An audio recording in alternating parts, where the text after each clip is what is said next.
Hello friends, तो आज हम लोग फिर एक बार अपने चैनल GS 360 डिग्री क्लासेस में उपस्थित हुए हैं।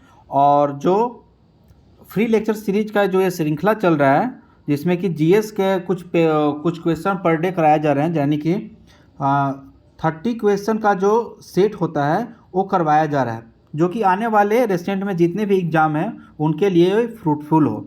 ठीक है, तो आप लोग का जो जैसा रेस्पॉन्स है वो सही है, बहुत अच्छा लग रहा है और आप लोग इससे कुछ ना कुछ सीख रहे हैं। ठीक है, तो चलिए बिना समय गंवाए हम लोग स्टार्ट करते हैं।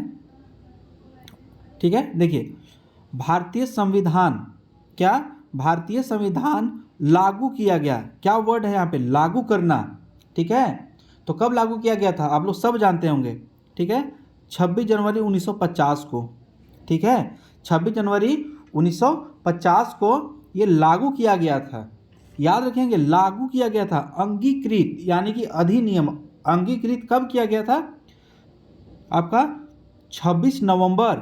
देखिए 1949 से सही है, ये भी सही है। ठीक है, यहाँ पे जनवरी के जगह पे आप लोग नवंबर में कर दीजिए। ठीक है, यानी 26 नवंबर 1949 को अंगीकृत अपनाया गया था इसको। ठीक है, और 26 जनवरी 1950 को इसे लागू कर दिया गया था। ठीक है, चलिए आगे बढ़ते हैं हम लोग। देखिए 26 जनवरी के हम लोग क्या क्या मनाते हैं, गणतंत्र दिवस।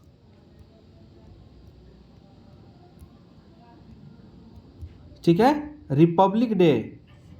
ठीक है, और 26 नवंबर को क्या मनाते हैं?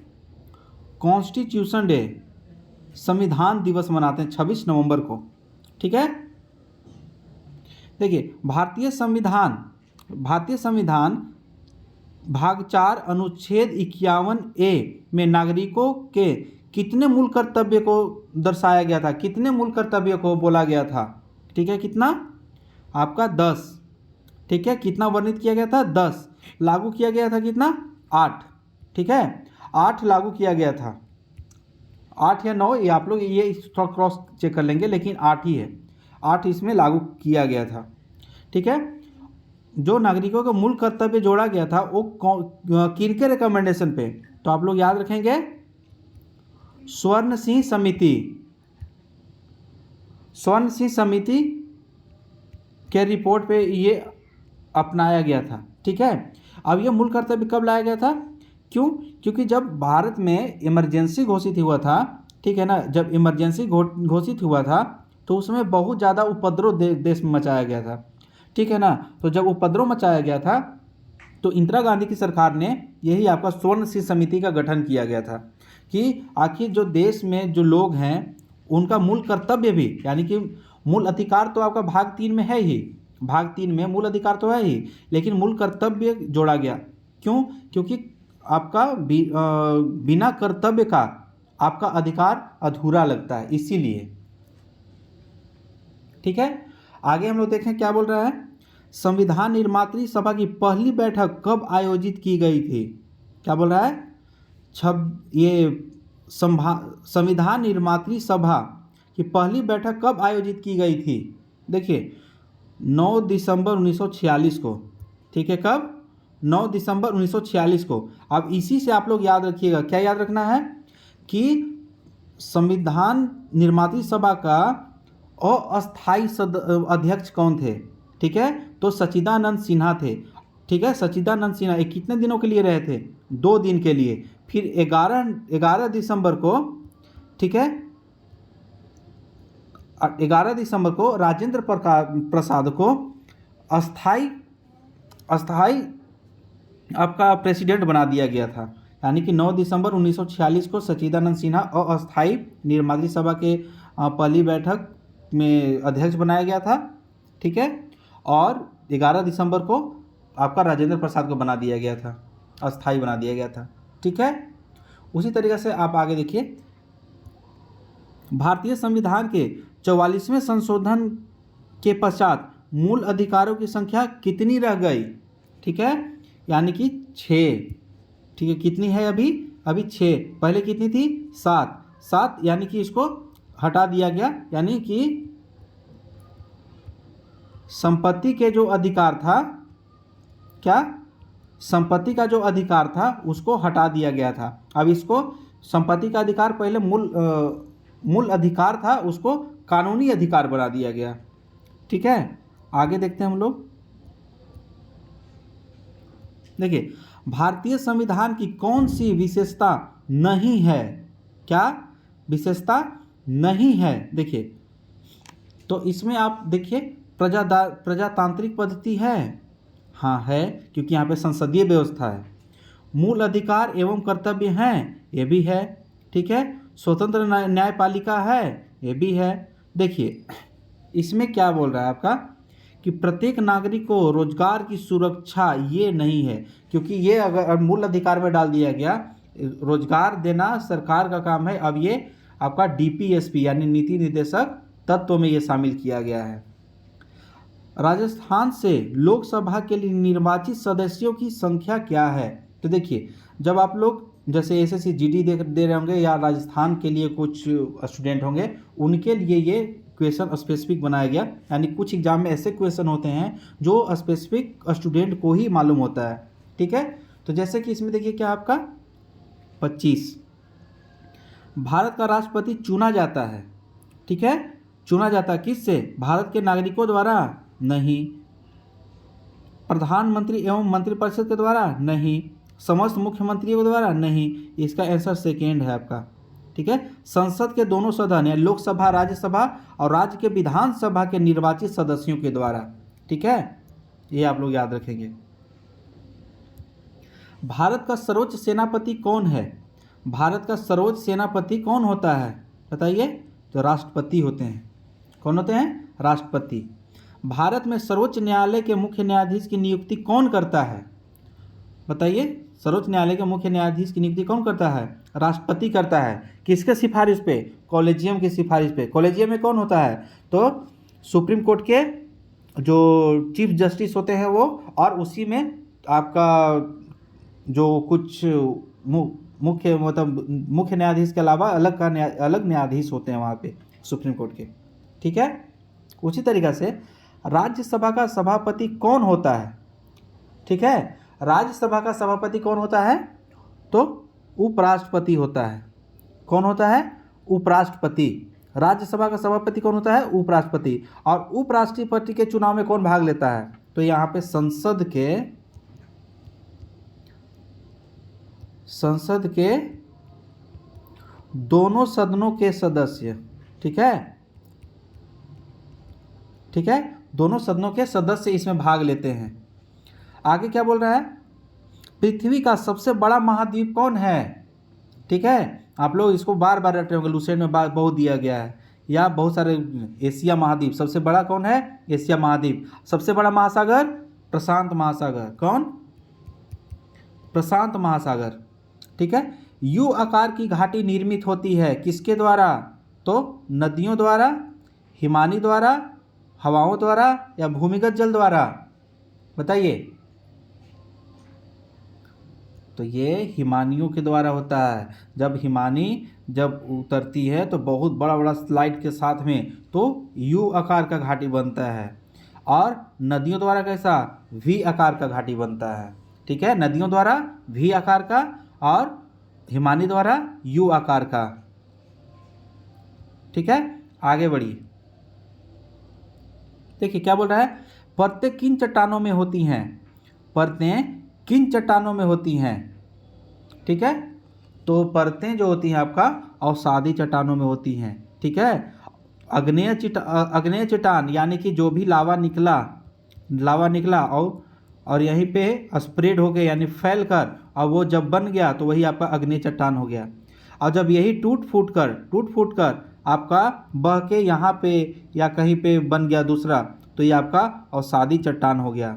ठीक है ना। और जब इस पे प्रेशर, ऊपर से प्रेशर पड़ा और नीचे मेंटल से उसमें हीट पड़ा तो यही जो यानी कि चूना पत्थर है वो आपका लाइम स्टोन बन जाएगा। चूना पत्थर आपका क्वार्टजाइट बन जाएगा। ठीक है, आपका कोयला आपका हीरा बन जाएगा, तो वही आपका रूपांतरित हो गया। ठीक है, यानी कि जो डायरेक्ट लावा से यानी ज्वालामुखी से बना, अग्नेय से टूट फूट के और फिर से दूसरा चट्टान बना तो अवसादी, और अवसादी बना तो फिर अवसादी पे प्रेशर पड़ा तो रूपांतरित। इस तरीक़े से आप लोग याद रखिए। वायुमंडल की सबसे निचली परत कौन सा है? ठीक है, सबसे निचली परत आपका क्षोभ मंडल है, उसके बाद समताप मंडल है। ठीक है, समताप मंडल है। ओजोन मंडल, ओजोन मंडल यही समताप मंडल को बोलते हैं। इसके बाद आयन मंडल है। ठीक है, उसी तरीक़ा से विश्व में सर्वाधिक लवणता वाला सागर कौन सा है? सर्वाधिक लवणता वाला सागर कौन सा है बताइए? मृत सागर, डेड सी। कौन सा? मृत सागर, डेड सी। ठीक है, भारत का कौन सा प्रदेश प्राचीन गोंडवाना भूभाग से संबंधित है? ठीक है, चलिए बताइए। गोंडवाना जो अपना भारत है वो गोंडवाना लैंड का ही पार्ट है, गोंडवाना का ही है। गोंडवाना क्या था वो कभी मतलब कि गोंडवाना, इसमें फ्री लेक्चर सीरीज में ही आपका वीडियो लेक्चर बनाया गया है जो अच्छा तरीक़े से गोंडवाना क्या था, अंगारा लैंड क्या था, टेथिस सी क्या था, ठीक है, और आपका पैंजिया क्या था, बहुत अच्छा से बताएगा, उसको आप लोग देख लीजिएगा। ठीक है, तो भारत में कौन सा प्रदेश प्राचीन गोंडवाना का भूभाग है? तो दक्षिण का पठार। कौन? तो दक्षिण का पठार। आगे क्या है? सुंदरी वृक्ष किस प्रकार के वनों में पाया जाता है? किस प्रकार के वनों में पाया जाता है? तो ज्वारीय वन, शीतोष्ण वन, मरुस्थलीय वन, भूमध्य रेखीय वन। कौन सा वन? तो ज्वारीय वन। ठीक है, ज्वारीय वन। सुंदरी वृक्ष को ही हम लोग क्या बोलते हैं? सुंदरी वृक्ष को क्या बोलते हैं हम लोग?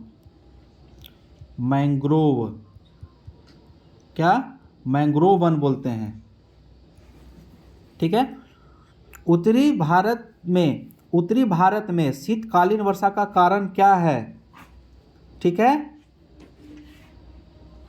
उत्तरी भारत में शीतकालीन वर्षा का कारण क्या है?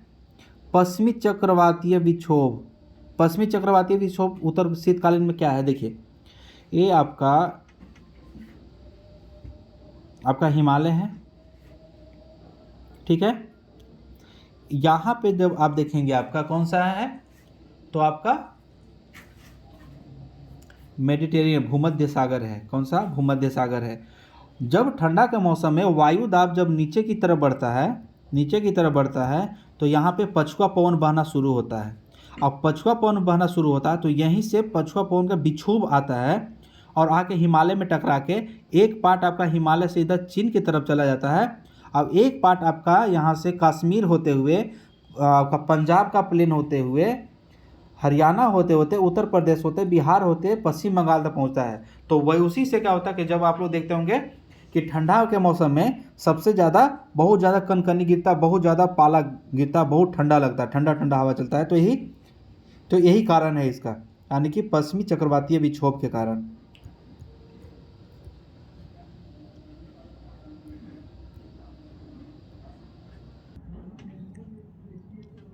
देखिए, अब क्या पूछ रहा है आपका?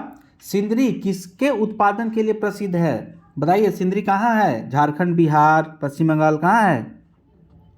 ठीक है, सिंदरी आपका झारखंड में है। अब ये पेट्रो रसायन के लिए प्रसिद्ध है। ठीक है, सूती वस्त्र के लिए प्रसिद्ध है। ठीक है, सीमेंट के लिए, रासायनिक उर्वरक के लिए।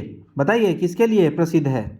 ठीक है, तो देखिए, पेट्रो रसायन नहीं है, सूती नहीं है, सीमेंट नहीं है, यानी यहाँ पे रासायनिक उर्वरक के लिए प्रसिद्ध है। अब माना जाता है सिंदरी भारत का पहला उर्वरक कारखाना था। ठीक है, बहुत सारे बुक में आपको ये मिलेगा। ठीक है, देखिए आगे क्या, भाखड़ा नांगल परियोजना किस नदी पर स्थित है? भाखड़ा नांगल परियोजना जो है वो किस नदी पे है? ठीक है, आपका सतलज नदी पे है। ठीक है, सतलज नदी पे। अब बताइए, राजस्थान में सोयाबीन के प्रमुख उत्पादक जिले कौन सा है? ठीक है, राजस्थान के कोटा बारा। और ऐसे बताइए कि मूंगफली, सोयाबीन का सबसे बड़ा उत्पादक राज्य कौन है? सोयाबीन का।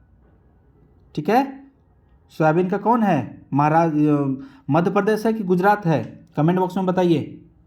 ठीक है, आगे, राजस्थान के किस जिले में टंगस्टन का उत्पादन होता है? टंगस्टन, ठीक है, नागौर में। देखिए कोई राज्य स्पेसिफिक जब भी कोई ये होता है तो वहाँ पे थोड़ा सा हम लोग को सतर्कता बरतते हुए चलना है, और जो स्टूडेंट का रिलेटेड होगा उस राज्य से रिलेटेड होंगे उनके लिए वो ज़्यादा इम्पोर्टेंट बन जाता है, ठीक है। देखिए वर्षा जल संग्रहण लाभदायक है, ठीक है। वर्षा जल का जो संग्रहण हम लोग करते हैं वो किसके लिए लाभदायक है? देखिए सिंचाई के लिए भी हो सकता है, कृषि के लिए भी हो सकता है, जल विद्युत उत्पादन के लिए भी हो सकता है, लेकिन इसमें मोस्ट एप्रोप्रिएट क्वेश्चन मतलब आंसर इसमें क्या होगा उसको ढूंढना है। देखिए कितना मतलब कि एक जो कॉन्सेप्शन से ये दिया गया है, मतलब कि आपका पूरी तरीक़ा से कॉन्सेप्ट बेस्ड एक क्वेश्चन होता है, ठीक है ना। तो देखिए कि किस तरीक़ा से लेवल हर एग्ज़ाम का लेवल बढ़ाते जा रहा है। देखिए तो ये आपका है भूमि जल स्तर सुधारने के लिए, भूमि जल स्तर सुधारने के लिए वर्षा जल संग्रहण लाभदायक है, ठीक है। देखिए राजस्थान में राष्ट्रीय राजमार्ग 15 पर स्थित कौन सा नगर है, ठीक है। तो इसका आपका आंसर बी होगा, गंगानगर, बीकानेर, जैसलमेर और बाड़मेर। ये उतना याद नहीं रखना है। राजस्थान का दूसरा उच्चतम शिखर कौन सा है, ठीक है, कौन सा है? शेर है। और सबसे बड़ा कौन सा है? गुरु शिखर। दूसरा उच्चतम शिखर कौन है? शेर। और सबसे बड़ा और सबसे उच्चतम शिखर कौन है? कौन सा है आपका? चलिए आगे बढ़ते हैं। 1857 की क्रांति, 1857 की क्रांति के समय कोटा का शासक कौन था? कहाँ का? कोटा का। कोटा का शासक कौन था? महाराव राम सिंह, ठीक है। इसका गुरु शिखर फर्स्ट कौन सा है? गुरु शिखर। गुरु शिखर आई तो हो वही, हाँ वही है। थोड़ा सा आप लोग देख लें क्रॉस चेक करके। प्रसिद्ध सालिम सिंह हवेली स्थित है, ये भी राजस्थान ही सब है, जैसलमेर में है आपका। नहीं, किस जिले में नागौड़ी मेला लगता है, ठीक है। तो ये आपका 48 आपका हनुमानगढ़ हो गया। वह किला जिस पर अंग्रेज जनरल लॉर्ड लेक ने 5 बार चढ़ाई की किंतु असफल रहा था। चलिए ये आपको याद रखना पड़ेगा, लोहागढ़ भरतपुर में, ठीक है। उसी तरीक़े से आगे का पूछ रहा है आपका, मेवाड़ प्रजा मंडल के प्रथम अध्यक्ष कौन थे, ठीक है। बलवंत सिंह मेहता। कौन थे? बलवंत सिंह मेहता, मेवाड़ प्रजा मंडल के। अब यही प्रथम जो पंचायती राज जो आज भारत में देखते हैं वो बलवंत राय मेहता समिति के, बलवंत राय मेहता, ठीक है, बलवंत राय मेहता समिति के रिपोर्ट। बलवंत सिंह मेहता है, बलवंत मेहता है, ठीक है ना। तो उन्हीं के समिति पे बनाया गया था, ठीक है। तो इस तरीक़े से हम लोग जो 30 क्वेश्चन का जो सीरीज है वो बहुत ही इजी वे में और बहुत शॉर्ट तरीक़ा से किए, ठीक है। तो इस तरीक़ा से आप लोग इस क्वेश्चन को देखें, बार बार देखें और आप लोग इसका प्रैक्टिस करें। चलिए तब तक के लिए बहुत बहुत धन्यवाद। हम लोग फिर नेक्स्ट लेक्चर में मिलते हैं, क्योंकि ये बहुत शॉर्ट वीडियो इसीलिए बनाया जा रहा है कि आप लोग आपका क्विक रिवीजन हो सके। चलिए तब तक देखते हैं, बहुत बहुत धन्यवाद।